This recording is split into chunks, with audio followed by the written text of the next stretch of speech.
পান বাদাম ভাজা খেতে ভারী মজা। এটা এতটাই মজা যে এক প্যাকেট কিনে খেলে আপনার পেট মন কিছুই ভরবে না। থেকে ভালো যদি ঘরে একটু কষ্ট করে বানিয়ে নেওয়া যায়, খেতে যেমন সুস্বাদু মোচমোচে আর বানানো কিন্তু তত ইজি। ফ্ল্যাশব্যাক।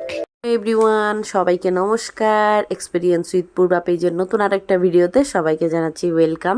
সবাই কেমন আছেন অবশ্যই কমেন্টে লিখে জানাবেন। আর এই বাদাম ভাজা কার কার পছন্দ আমাকে কমেন্টে লিখে জানাতে পারেন।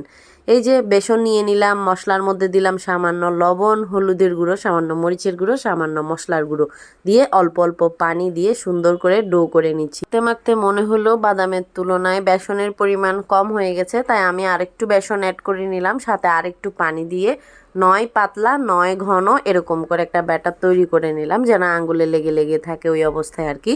তারপর প্রথম অবস্থায় অল্প করে বাদাম দিয়ে দিলাম। বাদামটা কিন্তু কাঁচা অবস্থায় দেবে, কোনোভাবেই কিন্তু ভাজা বাদাম দেওয়া যাবে না, কারণ বেসন আর বাদাম একসাথেই ভাজা হবে। ভাজা বাদাম দিলে দেখা যাবে ডাবল ভাজি করতে গেলে বাদামগুলো ভেতর থেকে পুড়ে তেতো হয়ে যাবে। জানেন তো, এটা মাখতে মাখতে আমার ছোট্টবেলাকার টিফিন পিরিয়ডের কথা মনে পড়ে গেল, যখন স্কুলে থাকতাম। এই যে অলস ঘন্টাগুলোতে, যখন বিশেষ করে ধরুন বাংলা, তখন ঝিমুতে থাকতাম লাস্টের দিকে। বাড়ি কাছে ছিল তাই দুপুরবেলা ভাত খেয়ে আসতাম। তারপরে কি হতো, ওই অলস ক্লাসের সময় এক প্যাকেট প্রাণ বাদাম ভাজা স্কুলের এই যে পকেট, ড্রেসের পকেটের মধ্যে ঢুকিয়ে রাখতাম। তারপর সেখান থেকে পেছনের বেঞ্চে বসে বসে কুড়মুড় কুড়মুড় করে একটা একটা খেতাম আর স্যারের কথা শুনতাম। এতে করে সময়টাও যেমন তাড়াতাড়ি কেটে যেত, ঝিমুনি ভাবটাও কিন্তু কেটে যেত, আর ঘুম ঘুম ভাবটা আর থাকতো না।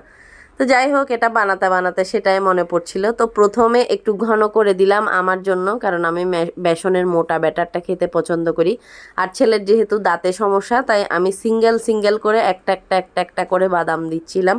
আপনাদের যেমন পছন্দ আপনারা তেমনই দিতে পারেন। এবারেই কিন্তু আমার সমস্ত বাদামগুলো ভাজা হয়ে গেছে। বাদামগুলো কিন্তু দেখুন আস্তে আস্তে কালার চেঞ্জ হয়ে আসছে। আর বাদামটা ভাজার সময় চুলার জালটা একটু মিডিয়াম টু লো করে দিবেন, আর তেলটা কিন্তু আগে থেকে বেশি করে গরম করে নেবেন।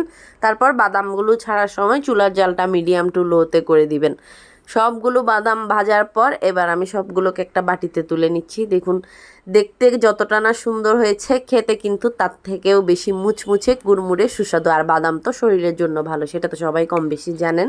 তারপর উপর থেকে একটু ছড়িয়ে দিলাম ম্যাগি মশলা, বা চাট মশলা থাকলে চাট মশলাও দিতে পারেন। এবার দিয়ে দিচ্ছি একটু বিট নুন।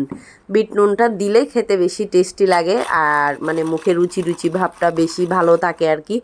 এই যে সব কিছুই এখন মিক্স করা শেষ, এখন একটু খেয়ে দেখাই কেমন কুড়মুড় কুড়মুড় শব্দ হচ্ছে।